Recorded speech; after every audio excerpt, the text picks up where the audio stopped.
বিসমিল্লাহির রহমানির রহিম। আলহামদুলিল্লাহ, দীর্ঘদিন পর আপনাদের সামনে নতুন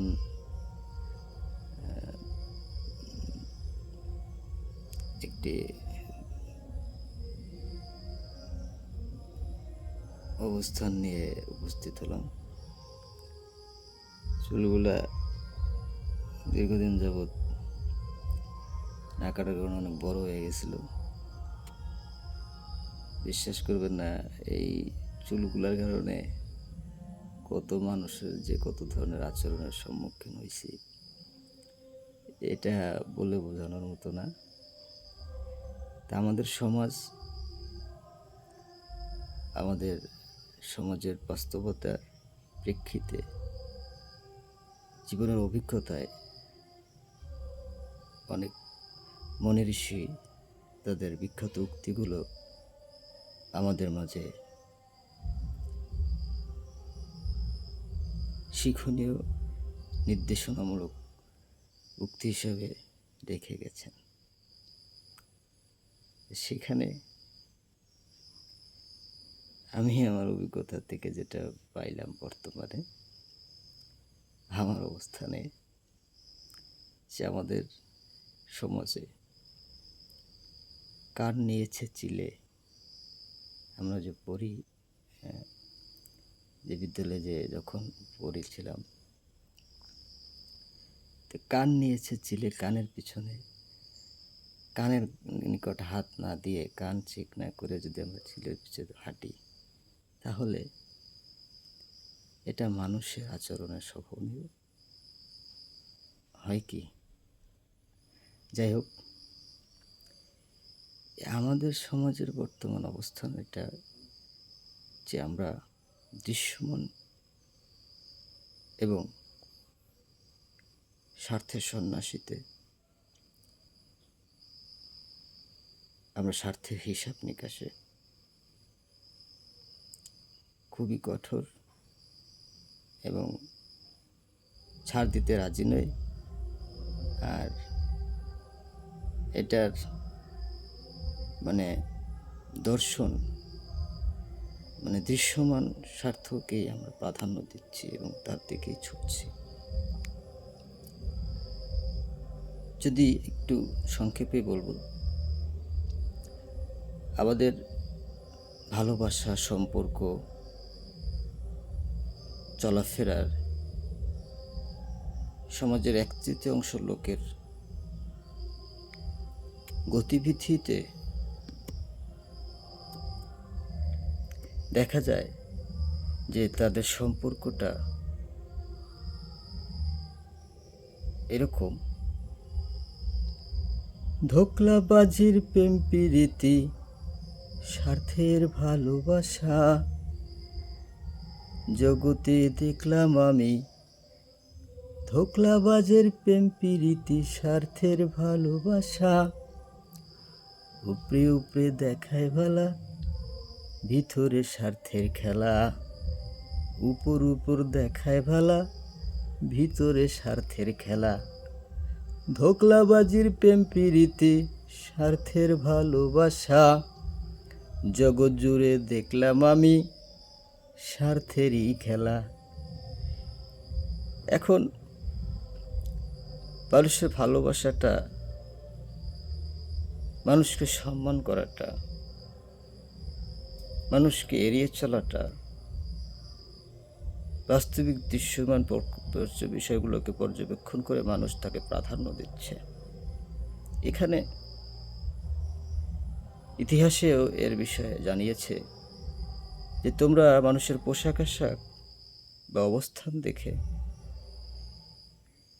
কাউকে বিচার করবে না। আমাদের উচিত মানুষের চরিত্র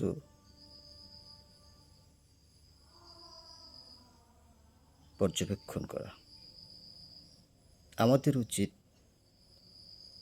মানুষের নীতি নৈতিকতা,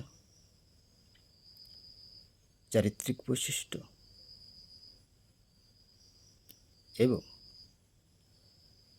আচার আচরণ, কার্যকলাপ সব সমন্বয়ে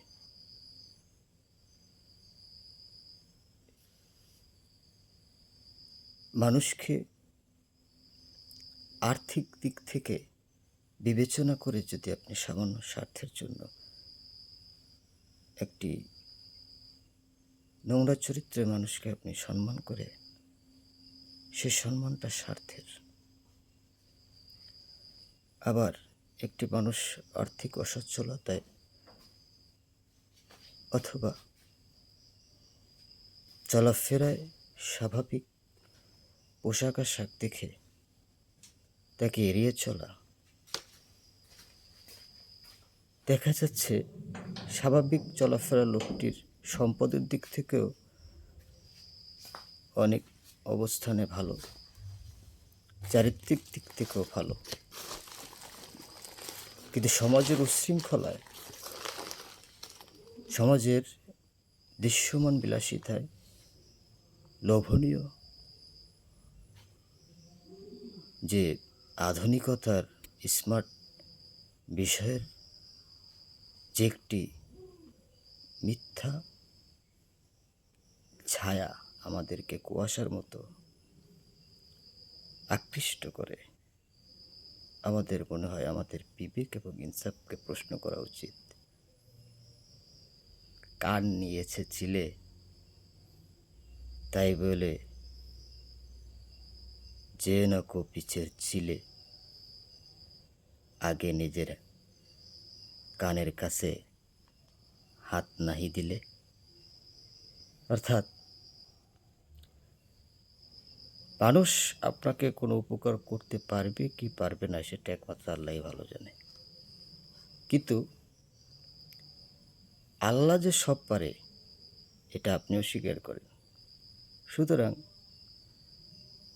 মোহ, স্বার্থ আর দৃশ্যমান এই কুয়াশাকে আলিঙ্গন করে এর পিছনে আকৃষ্ট হয়ে অন্ধের মতো একটি চরিত্রহীন বা একটি নোংরা, একটি খারাপ দৃষ্টিভঙ্গির মানুষকেও যদি আমরা তার অর্থবিত্ত এবং তার ক্ষমতার দিকে আকৃষ্ট হয়ে তাকে সম্মান করি, তাহলে সেটা মিথ্যা এবং স্বার্থের। এবং যারা করে তারা অনেকে এটা জেনে বুঝেই করে। এমনও দেখা যায় যাকে ছালাম দিয়ে বাই বাই করছে তার পিছনে বলছে মাদার চোদ পালানা। আসি আর কটা দিন, হালার টপকে ওই বাদ্যরে জামগা, এটাই বাস্তবতা। সুতরাং মানুষের বাহ্যিক পরিস্থিতি, পরিবেশ, পোশাক আশাক, আর্থিক অবস্থান দেখে মানুষের সাথে সম্পর্ক করবেন না। একটি জ্ঞানী মানুষ আপনার জন্য, আপনার জীবনের জন্য অর্থের চেয়ে অনেক মূল্যবান, ক্ষমতার চেয়ে অনেক মূল্যবান। ধন্যবাদ। আসসালামু আলাইকুম।